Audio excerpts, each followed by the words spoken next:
Hey guys. Oh my God. How are you guys doing?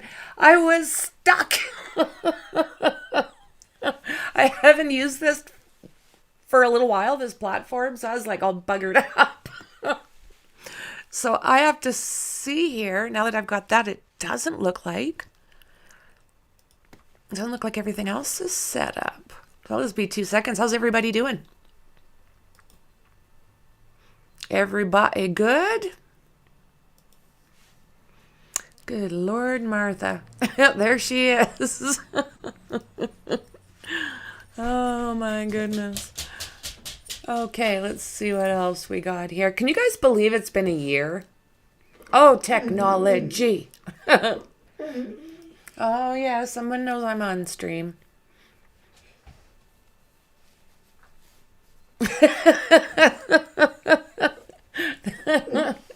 Yeah, it definitely happens, Tracy. Jasmine. You know, you don't need to say good morning yet. Not so loud. Oh my word. Yeah, leave it to me, right? Okay, I'm back.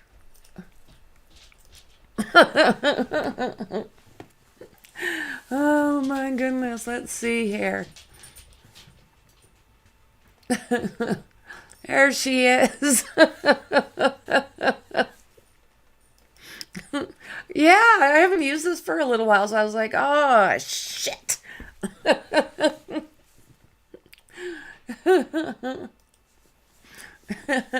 Yeah, leave it to me, friend.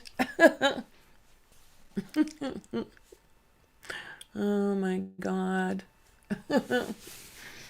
So yeah, we're going to talk about Brian Koberger and the 4 students. It's been a year yesterday. I wanted to work on the stream, but I was busy with some personal stuff yesterday, so I wasn't able to, but we'll try and get back.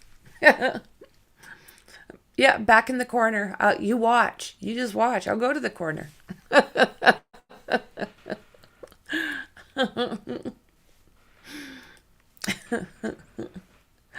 Oh, leave it to me, right? So yeah, it has been a year, hasn't it? So people actually put out a pretty good article. Let's see if I can bring it up here for you.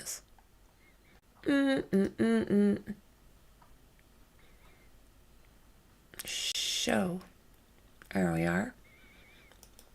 And there's me in the corner.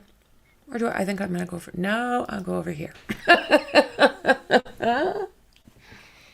Oh, doesn't it just fly by? So if I do this... Oh, la, la, la. Okay, I'm only going to hide for a short while. I'll be honest with you guys, I was having a cigarette and didn't expect to bounce. I thought, oh no! Oh my God. Yeah, a year. It is crazy. It just seems like this was yesterday.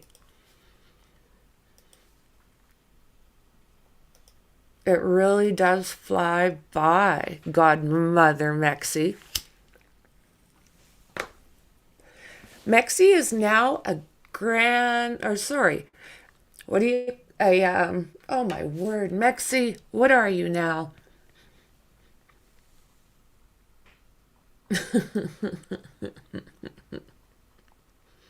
Yes, a godmother. Yeah, Dandy. Good to see you. Mel, Tracy, Shauna, Mexi.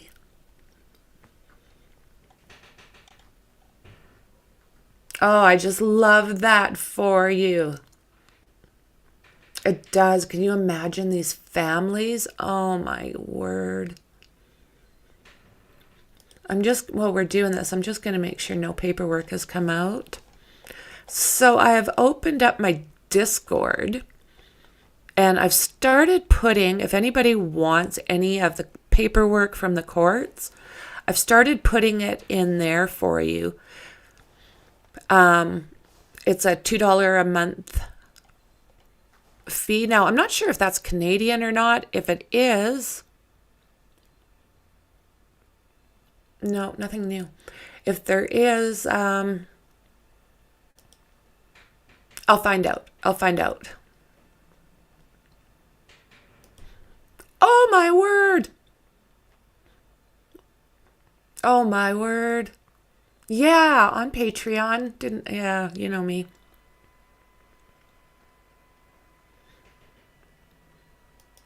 So yeah, I mean, everybody likes to go through that paperwork as far as I'm concerned. So I thought I'll just start putting it on there. And it's cheap. You could pay $2 and get all of the ones that are on there.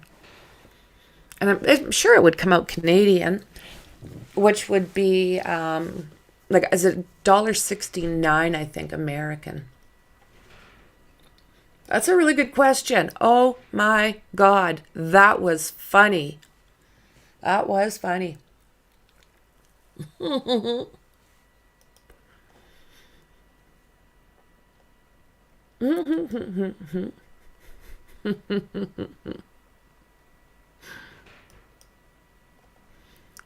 Good question. Mexi, how'd you get horny, boy? Boy?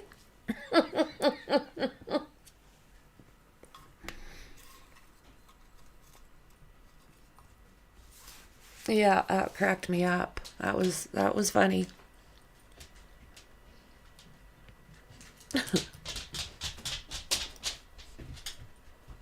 Okay, am I back? I think I'm back.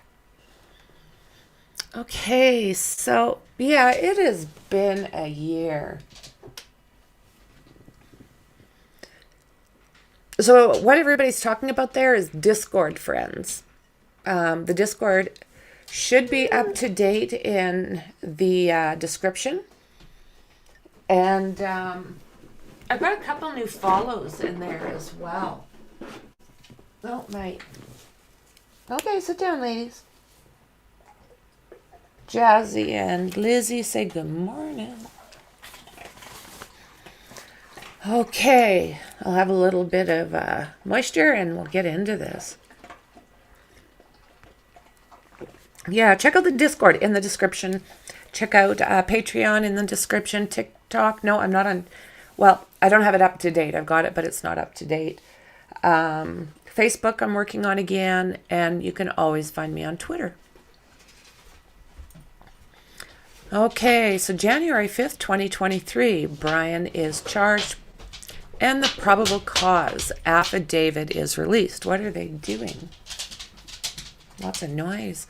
So this is just going to be basically, we'll go over the case, lightly, and then we'll start looking at some other things as well. But there's no paperwork. I did just check. So Koberger was charged with 4 counts of M and 1 count of felony burglary in connection with the passing of Ethan, Zaina, Maddie, and Kaylee. So the probable cause affidavit was also released, and I think I have that already in Patreon. If not, I will put it in there. It's very interesting. It's very interesting. We've gone over it. If you look back in, you'll see all the different cases. And I have quite a substantial one on this particular case. So according to the affidavit, which was previously reviewed by People, a sheath of the weapon used was left at the scene in the bed where Maddie and Kaylee were found. On the sheath, detectives allegedly found DNA linking Koberger to these attacks, and also used his cell phone pings, the affidavit states. So, of course, we're always wondering who was this attack's meant for. And personally, I think it was Maddie, just my own personal belief. But he hit that first floor. Or sorry, the main floor, the first floor is where we looked over the other day.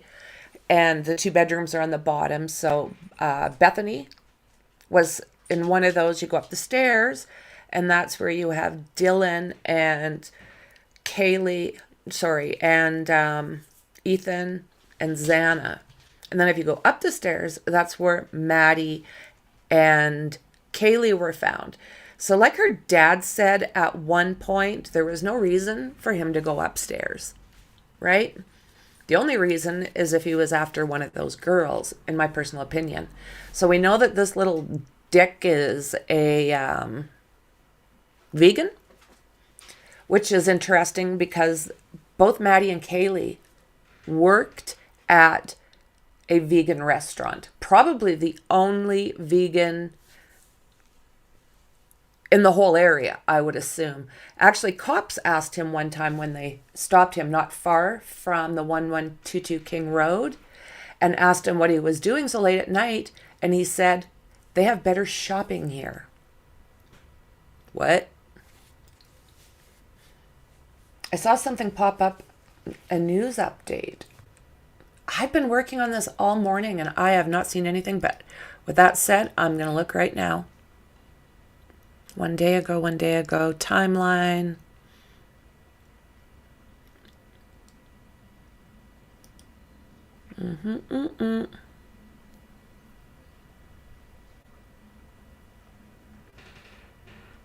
I'm not seeing.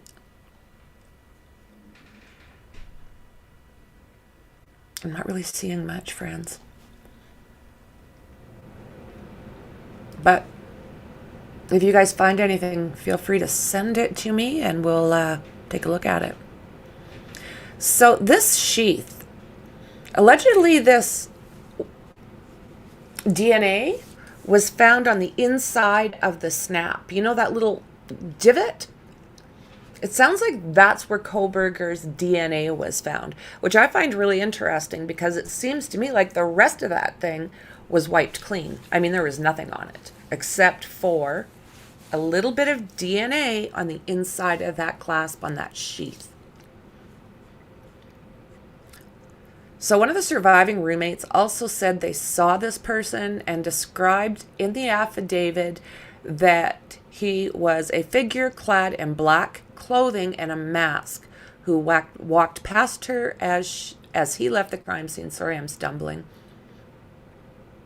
Hello there, loves. Good to see ya. At around 4:20 a.m., a white sedan referred to suspect vehicle 1 in the affidavit was seen leaving the area at the home at high speed. The affidavit alleges, according to the document, that the vehicle phone associated with Kohberger went back to the crime scene about 9:12 and 9:21 that same day. So he went back. Why do you think he went back, guys? Do you think he went back because he remembered the sheath?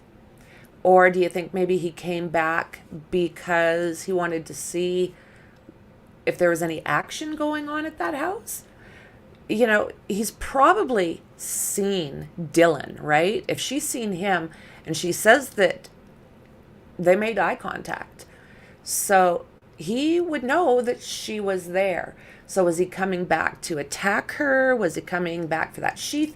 Was he coming back to see if anything was happening?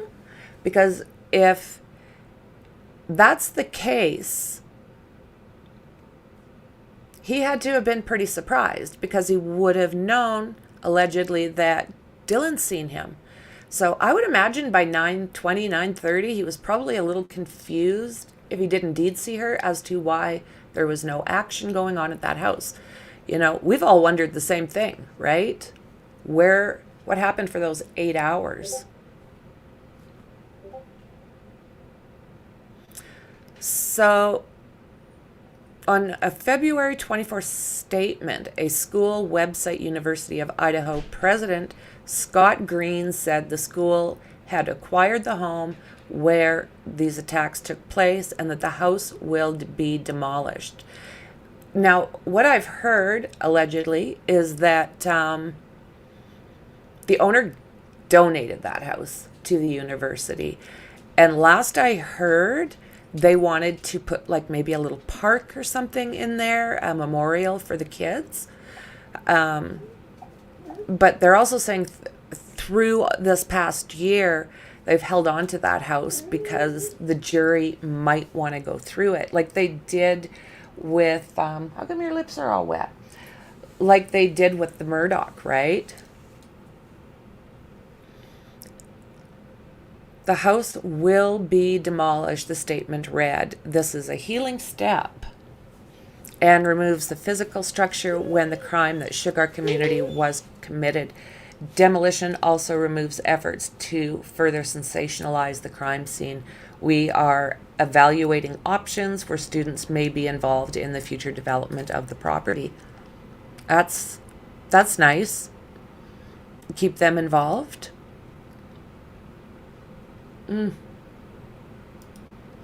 We know in the PCA they found his DNA on the sheath. We have no idea how much more DNA came back to link him yet. Exactly. You know, they have still brought on, and they've said many times that there was a large amount of DNA. Now, I don't know when they were just there a week or so ago, if they would have been collecting more DNA or if they were, what all they were taking from that house. I know that they want to make a replica. So they were doing different dimensions on the different rooms, figuring all that stuff out. Many criminals like Brian love to return to their own crime scene. Gives them an extra sick thrill to see what is happening, get involved with the cops, etc.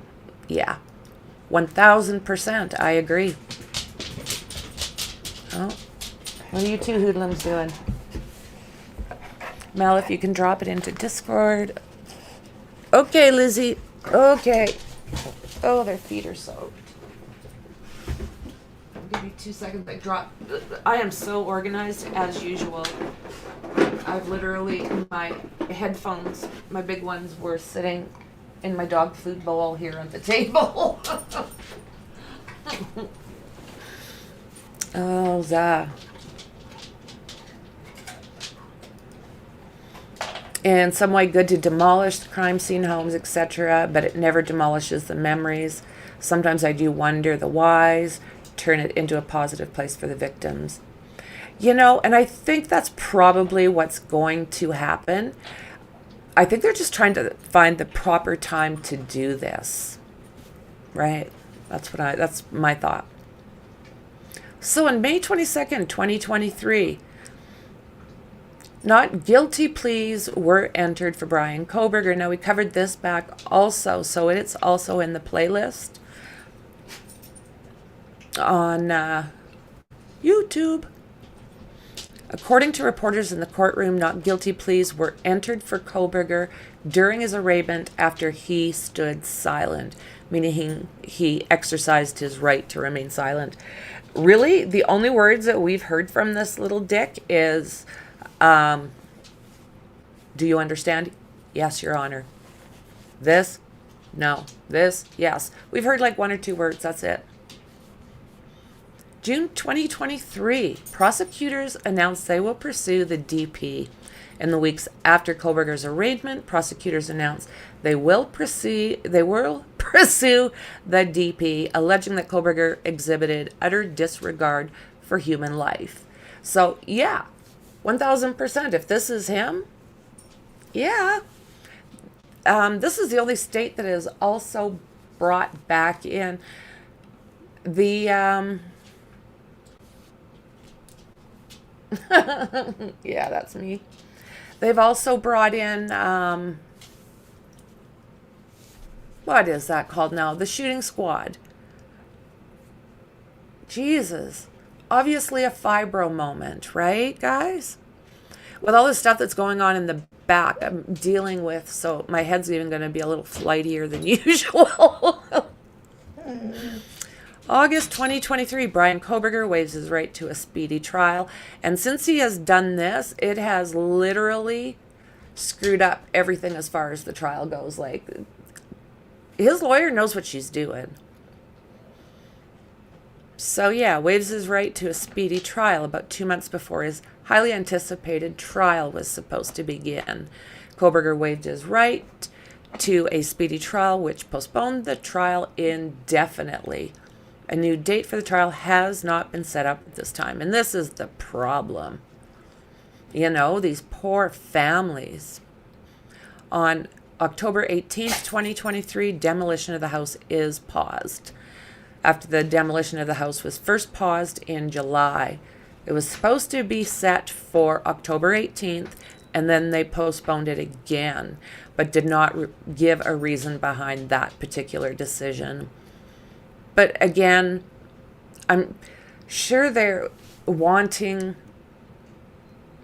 the jury that does end up seeing this case, I'm sure they want to, might want to anyway, see the inside of that house. But you know what? That might also be why they're doing all this 3D imaging, is so that that is not something that they will have to deal with this whole time. That's, you know, even the families. Like, I know that Kaylee'S mom has said that, you know, there will be tears shed when this comes down, just because it was the final spot where Kaylee was. This is just a very, very difficult case all the way around. University of Idaho, 1 year later. It just blows me away. Unreal. November 13th, 2022 is when they were found. Let's see if this has got anything of interest. Hey, Wolfie, good to see you.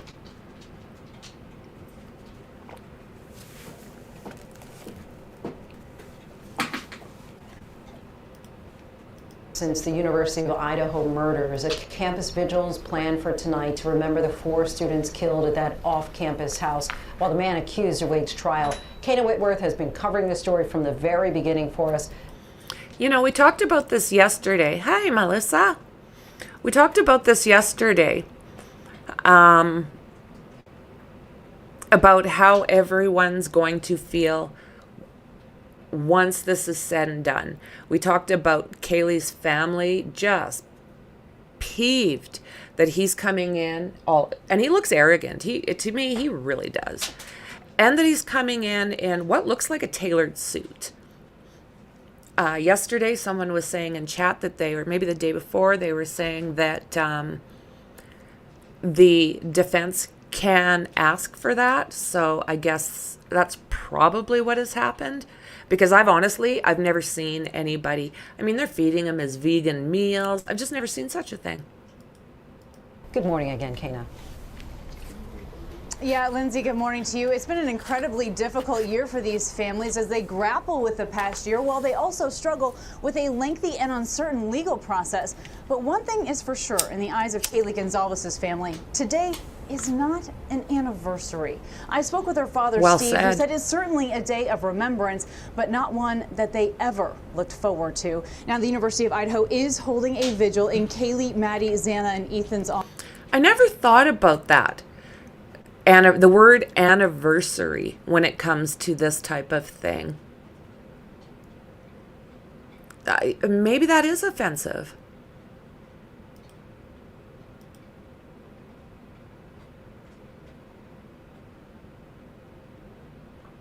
Oh, my word. Yeah, they really do. But let's take a look at Richard Allen. Like, that's pretty high profile.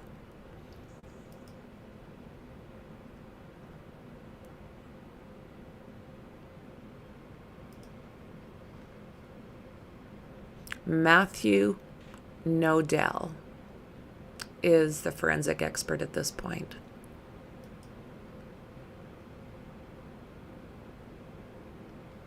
Hello, Melissa.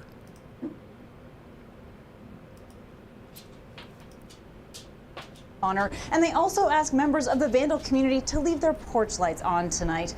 Now, the man who stands accused, Brian Koberger, has pleaded not guilty, and they have no trial date at this time.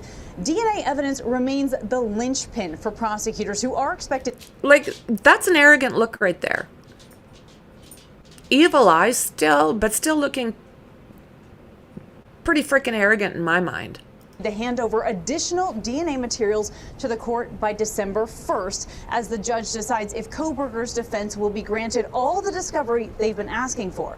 Also, that house on King Road was recently remeasured by the FBI, and the university intends on demolishing it, but not this semester. And Robin, all of the families have created foundations in their child's name to help the next generation, but also to preserve their legacy as well. Robin. Those families are absolutely incredible. So they are incredible, is what is right. When it comes time for next steps, agents who are realtors are here for it. Pause Ready, it. Dan? Shut it off. Get rid of it.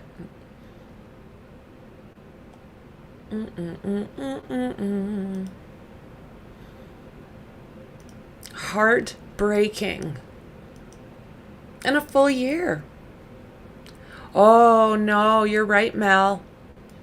She is peeved. Yeah, and I think you're right. He's creepy and he loves the attention.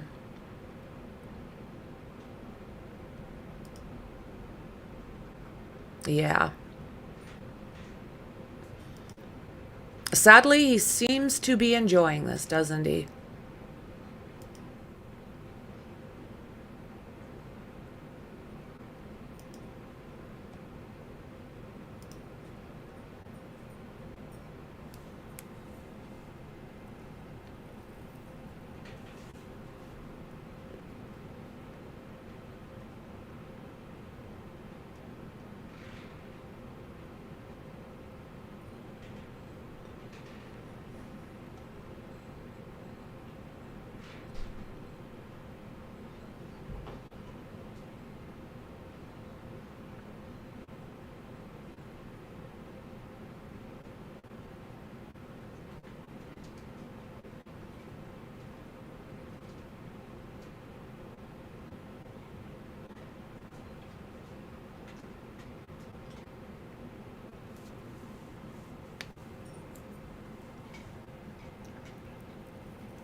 No, no.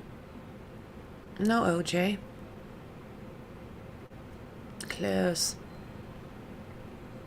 So the 1 year, yeah, it's been a year. I understand that word of anniversary. I do get it. I just had never really thought about it. So it is saying, while limited information has been released to the public, experts recently speculated about whom the intended target could have been. And they've been looking at Maddie as well. So we have to remember, one of these girls also had been bombarded, basically, with comments. Brian Koberger, by the sounds of it, was in one of these apps with one of these girls saying, "Hi, how are you? How are you doing today?" And that this girl did not respond. So is that enough to peeve him off? I think it could be. So again, they're talking about the probable cause affidavit. It listed details regarding his cell phone pings near 1122 King Road. This is Jazzy singing for you guys. So where the crime occurred, and it says, as well as a DNA profile that was initially linked to his father after touch DNA was found on that sheath. And we do know there's an ongoing battle about this DNA and how it was maybe found. There's a lot of different paperwork where they defense is saying, we want this, we want this, we want this, but they're still fighting. So that is probably going to be a situation that's dealt with on December 1st. Nothing has come out about that yet, but I'm watching it like a hawk because I will make sure that I got access to the media pool. I have sent the paperwork away, but I am not sure if it covers the entire trial or if you have to do this application for each one. I still believe Maddie or Kaylee were the intended targets. I do believe that the sheath being found next to those two victims corroborate that Kenneth Maines, a nationally renowned cold case expert and retired detective, told Newsweek. What do you have, Lizzie? Who's dropping stuff?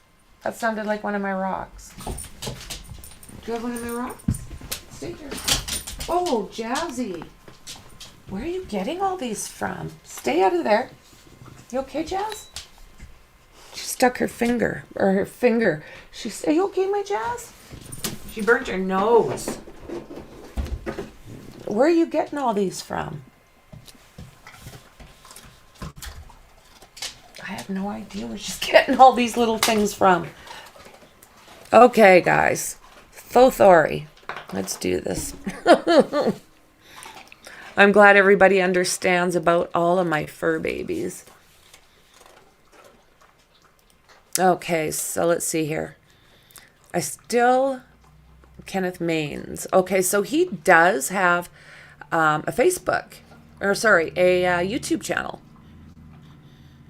So this is where the M's start to me indicating the offender knew where he was. Let me do this again. That this is where his target would be because he was either in that house previously or via mutual consent, or he went in on a previous occasion without consent to get a layout. So they're not saying if they think that he's snuck in, which is likely, or if he came in for one of those big parties. Oh, Wolfie, thanks for being here.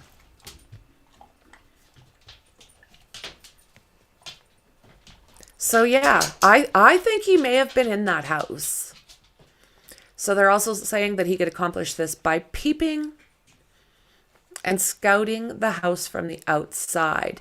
And he is saying that he feels confident that this is most likely what happened. So we know Jennifer Coffendorfer, the former FBI agent, has also been talking. And she initially believed that the target could either have been Maddie Mogen or Kaylee Gonsalves, but more recently, she believes that it was Maddie Mogen, mainly because Gonsalves graduated early and was not living in the house full time. However, she did return the day before this happened. So that's what I'm wondering. That's been a big question to me. Jazzy has got fingers, right? Oh my God, poor thing. Yeah, me and my wording. It's always, it's a gift. So it says, so I think this is again going to be this. What is the name? Kenneth Maines? I've watched him a few times. Kenneth Maines.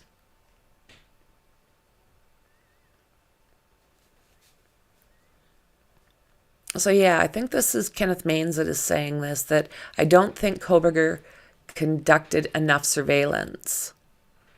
No, this is Jennifer. Unless we find out he was conducting surveillance daily, which is not from the information we currently have. He wouldn't know that Gonsalves was back, or maybe that she had even left. And that's for sure. The other reason I think it's Maddie is I don't think he had any idea that they were sleeping together, like in the same room. I think he was totally surprised, but I think he attacked Maddie first, probably from proximity. And they're thinking that Maddie was on the outer side of the bed and that Kaylee was closer to that wall. And they're also wondering if, because the two girls were sleeping in the same bed, that if it didn't trigger Koberger's jealousy response, which is very possible. I mean, they were best friends, had been sleeping in the same bed since they were 5. So I don't think there's an issue there. Well, it's not that it would be an issue, but I don't think that's what was going on. I think probably she had moved out and that was where the bedroom was. That was where the bed lived. So yes, waived his right to a speedy trial. And you know, it's interesting because he did this at the very, very end of the time that he was going to have for his... Oh my God, guys. Just before his trial was supposed to be starting to be prepared, he waived his right. So he just made this a hell of a lot longer. And he also,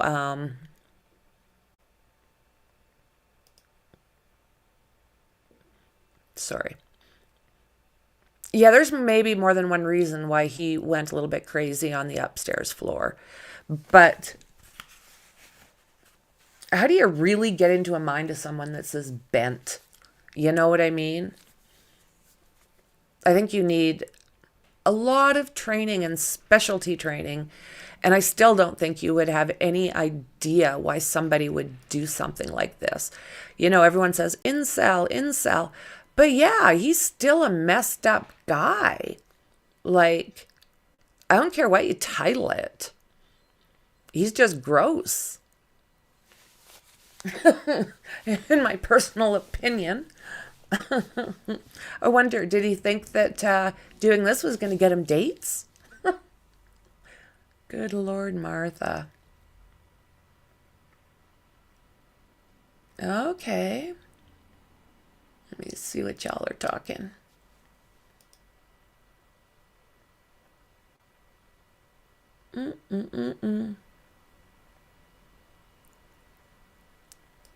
That's a really good thought. Who says that he didn't install a trail cam? Plenty of trees around. Well said. Well said. I never even thought of that. Isn't that something? Because didn't he have one person that allegedly he put cameras inside of their apartment or something and he was watching those cameras? Like a friend of his? I don't know if this is accurate, but it's definitely something that has floated around.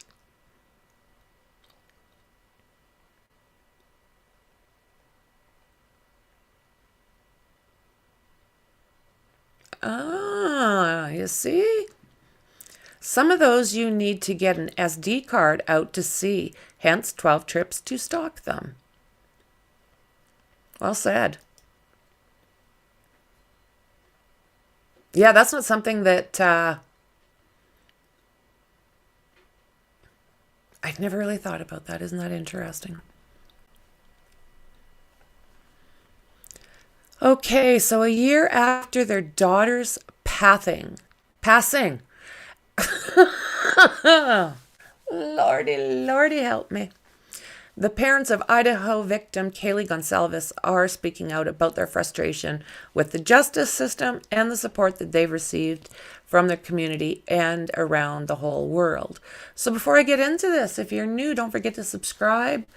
Don't forget to hit that thumb and share it out. So on November 13th, Kaylee, 21, was brutally attacked aside her best friend, Maddie Mogan. They were both 20 at the time. And their roomie, Zana Kernodle, 20, and her boyfriend, Ethan Chapin, who lived at the Sigma Chi on-campus housing. So Brian Koberger is now 28 years old, and he did waive his right to a speedy trial. He's got some hell of a good lawyers. And, you know, I don't have as much a problem with that as I do that I wish everybody had the same equal... What the hell? I think everybody needs across the board the same type of lawyers. If you are able to do someone like Brian Koberger, are you truly helping others? I want to know, because I'm not seeing anybody but Brian Koberger get this kind of treatment. So it's gut-wrenchingly slow, how everything has to go. Why does everything have to be so drawn out? Kaylee's mother, Christy Gonsalves, said in an interview, "It's important, I get it, but there are facts. We have certain facts. We have certain knowledge. I can't believe that this is how it works." Doesn't she look pissed? Oh la la. Same thing with their dad, Steve. He's usually the one that speaks out. Just beautiful. 5 of them. She was the middle child.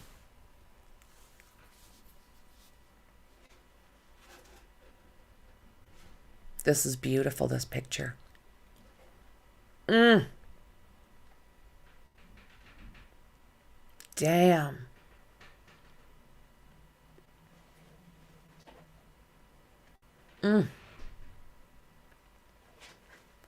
Alabama artist. It gives you chills. And this tit.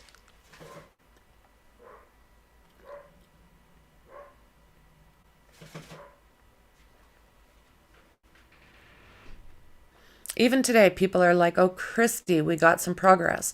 They got some progress today. I'm like, progress? December 1st? That's not progress. That's a whole other month away.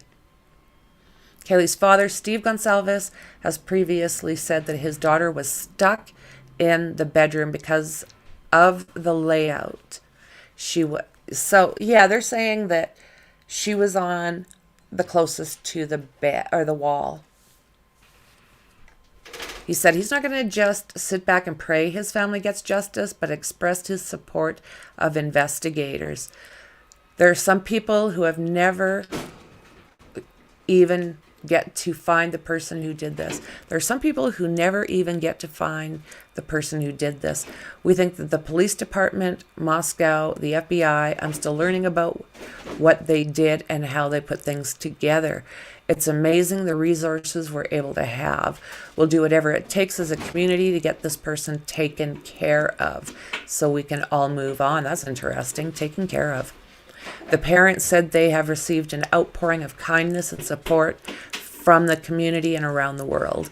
We have received tremendous amount of gifts. Every single one of them are absolutely meaningful to me, Christy said. It's meaningful. I love it. I love getting that stuff and opening it and reading them. People write you letters like pages and pages and pages, and every single word that they say, you find so much comfort in it. There's Kaylee and Maddie.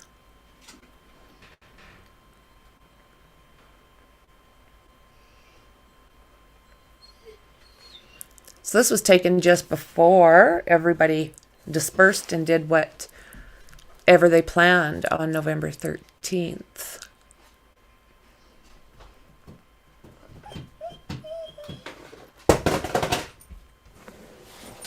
What you doing? Lizzie, no.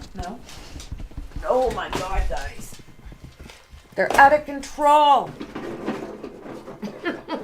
Sit down, you two. There you go. Okay.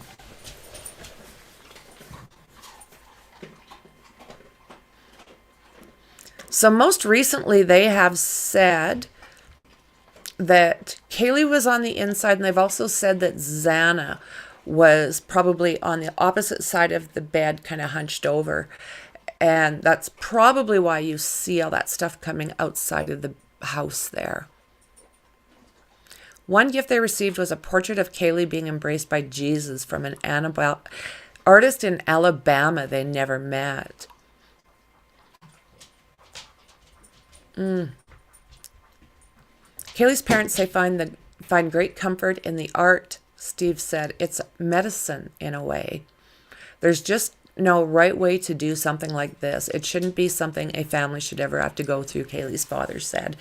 We're just going to kind of try to figure out as it happens. But we learn, or the community and the people that we've met and all the love and the support that we get, there's a massive amount of support. It's not just locally, but literally worldwide. The 4 students were deleted a night after a night out, and it was graphic. Let's just put it that way. The surviving roommate, Dylan Mortensen, later told police she was also awake at the time and heard what was likely the sounds of the attacks taking place in the room upstairs. I'm not sure about that yet, because she says it around 4 o'clock. Well, around 4 o'clock, I don't think Brian was in that house. So what did she hear? Was that 4 a.m. or was it after? Because I don't believe he was in that house at 4 a.m. She told investigators she believed the sounds were Gonsalves playing with her dog, and even called to her friends to keep down, thinking they were just partying.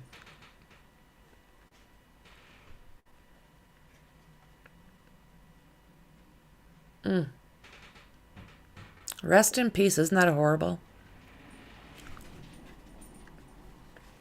These two are like sisters. These two were in love.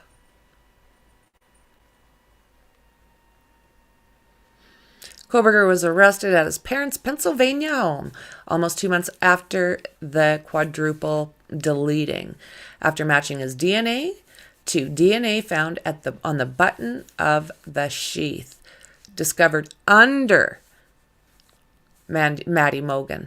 So you get a lot that say that this was between, but as far as I know, this was under Maddie, this sheath. Between her, it might have been sticking out a little bit, but under Maddie and a comforter is what I have heard. So his legal team has claimed that DNA was planted by law enforcement. Are you kidding me? And his alibi is that he was driving around. What? According to the arrest affidavit, his phone has been tracked to the neighborhood 12 times in the few months before the passings. And of course, and Taylor, Koberger's attorney, says the indictment should be dismissed. And the judge said, denied. Kaylee'S Gonsalves. This is November 13th, 2020. Kaylee'S Gonsalves, Madison Mogen, Xana Kernodle, Ethan Chapin were attacked in their Moscow home in the early hours of the morning, and this was saying between 3 and 4. Earlier in the evening, Mogen and Gonsalves were captured on a Twitch live stream close to the food truck while waiting for an order of pasta carbonara. So they do show them, and we've got the footage, again, it's in the playlist, of them taking this walk and them bringing up the name Adam.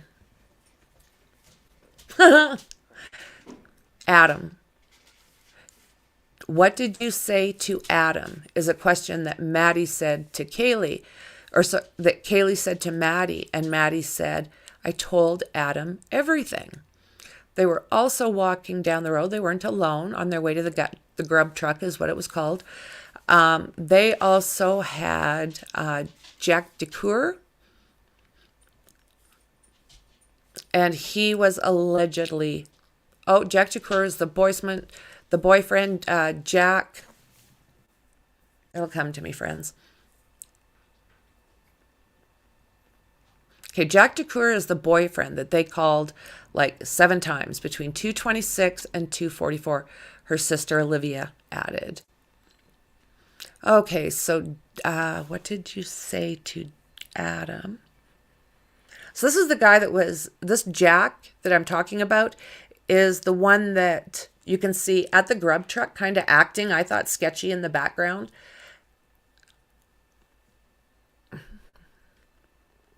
So yeah, the boyfriend was called. There was no answer. They even used Maddie's phone as well as Kaylee's. Nothing. So the call was at 11:58 in the morning, and confusing because there's a missing 8 hours from when this attack happened to when this call was made. Other students are allegedly saying that they knew about this about 8 o'clock in the morning. So I don't know I don't know what that means for this case, if anything. November 14th, Moscow Mayor Art Bech said the deletings were a crime of passion, only later to backtrack and said that that was one of several under investigation. On the 15th, Moscow police called the deletings an isolated, targeted attack and added there was no imminent threat to the community at large. But angry locals, as well as the 4 victims' families, slammed what they described as contradictory statements from investigators. And that's exactly what was happening right around that time. There was so many different things being said. None of it was really consistent with the other statements for a little bit. And then everything seemed to almost start to fall in line.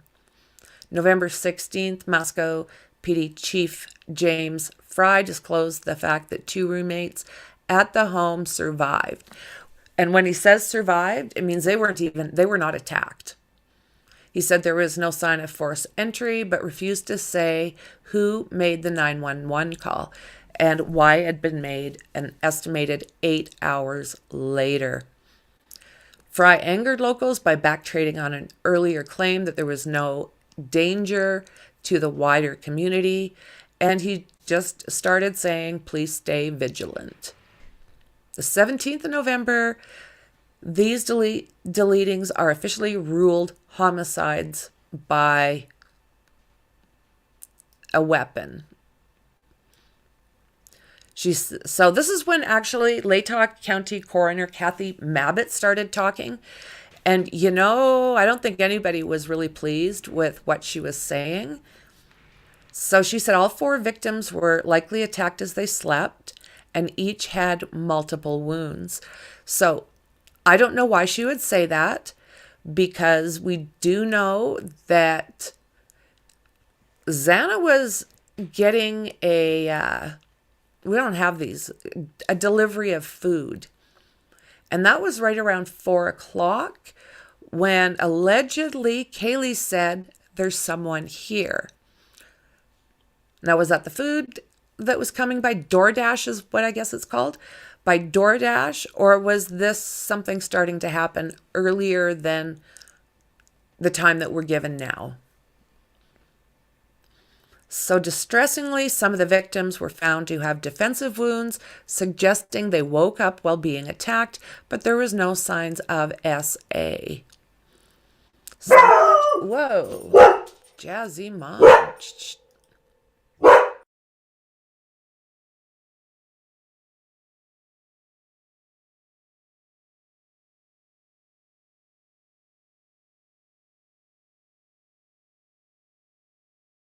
Jack Showalter, thank you, is the guy that was at the...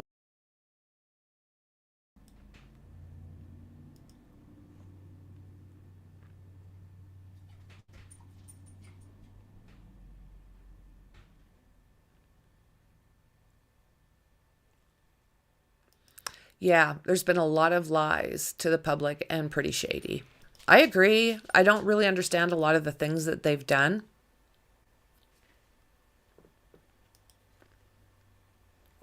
You're not watching on a 65-inch TV then. It's awesome. You really need to splash out a bit.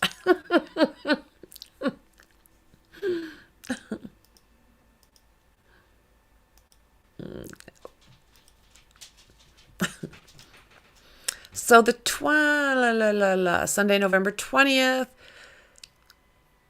reveals a local dog was skinned and filleted 3 weeks before these attacks.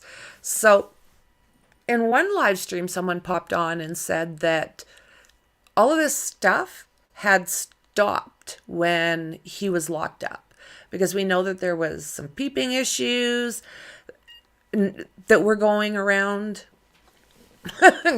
Jazzy's seen a moose. You would think so, right? It's probably somebody's like toy poodle or something. So cops later insisted that there was not a connection, and added that Gonsalves' dog was home at the time. So he was in Kaylee'S bedroom.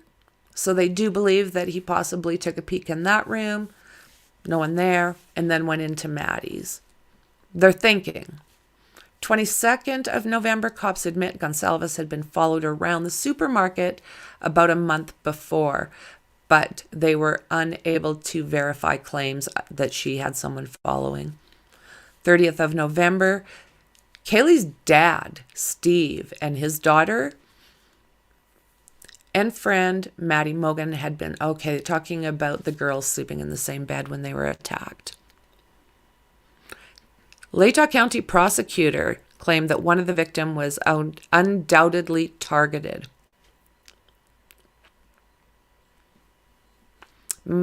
Hours later, Moscow Police Department contradicted that claim, only to admit that they did consider the crime a targeted one the following day.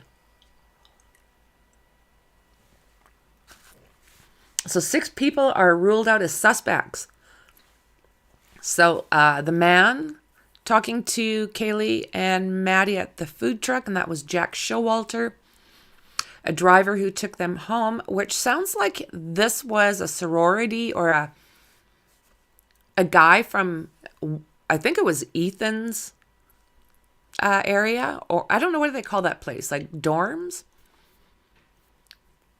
And he was basically DD that night, I do believe. He was picking up anyone who called. I think that's the way it worked. So 6 are ruled out.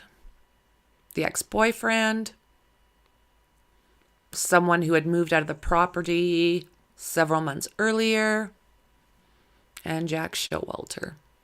December 5th, Steve Gonsalves slammed cops' absurd approach to the case, claiming Moscow Police Department had been too quick to clear potential suspects and rule out links to other cases.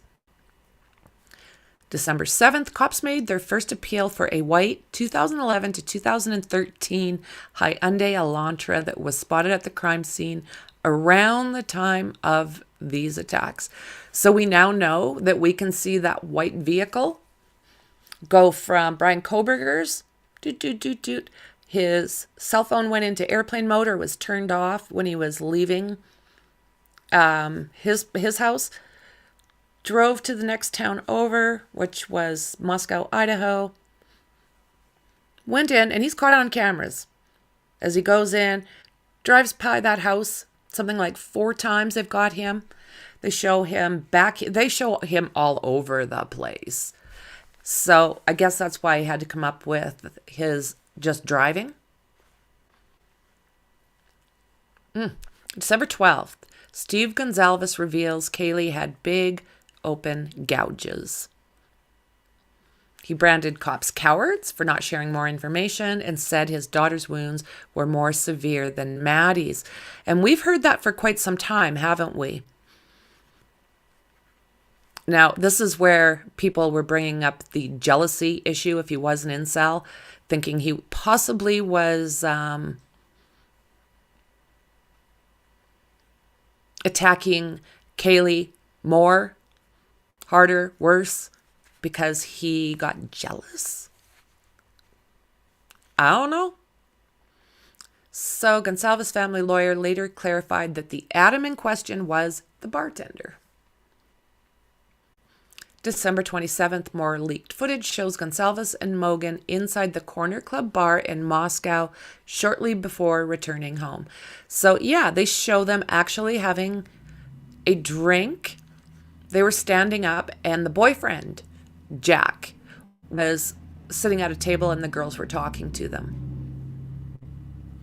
December 30th, cops announced they've made an arrest in connection with these attacks in Scranton, Pennsylvania. The suspect, named as University of Washington criminology PhD student Brian Christopher Koberger. And this is where it gets bad, because this little prick has got all the education on how to throw cops off, how to hide things, how to destroy things, what to do, how to do it. He has many years of training in this exact thing. So, yeah, he was nabbed by SWAT teams at his parents' house. They'd been watching him for a few days and noticed one night, actually, that he was going from neighbor to neighbor, allegedly dumping garbage into neighbors' trash before the truck came. I'm sure the cops thought that was pretty weird, if that's is indeed the truth. But mind you, when they picked him up, when he is arrested, he's standing in his parents' kitchen, allegedly, with nothing on but ginch, separated with gloves on, separating his garbage from everybody else's. And that's probably was headed for the neighbor's garbage cans as well.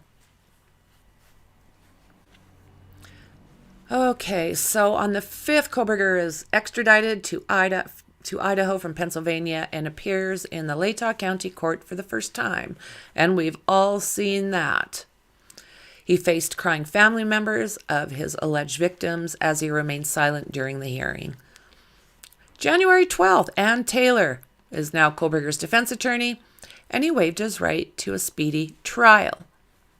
May 16th, Kohberger is indicted by a grand jury on 1 count of burglary and 4 of M.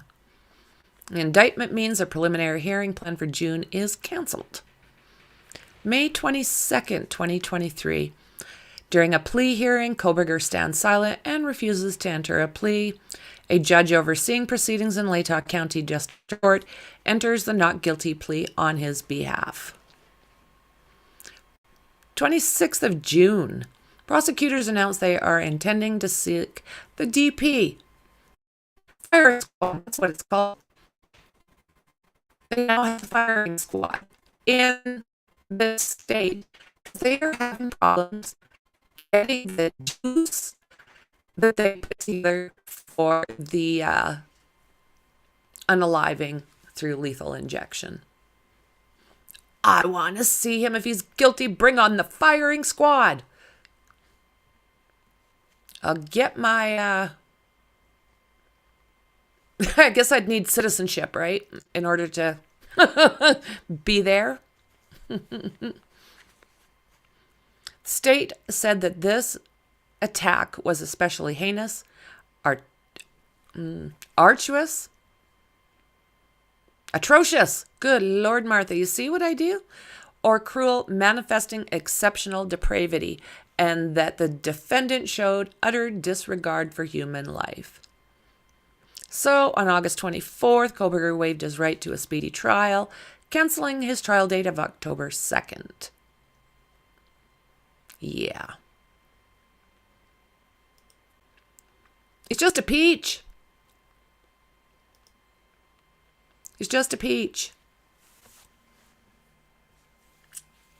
So that's basically where we are right now.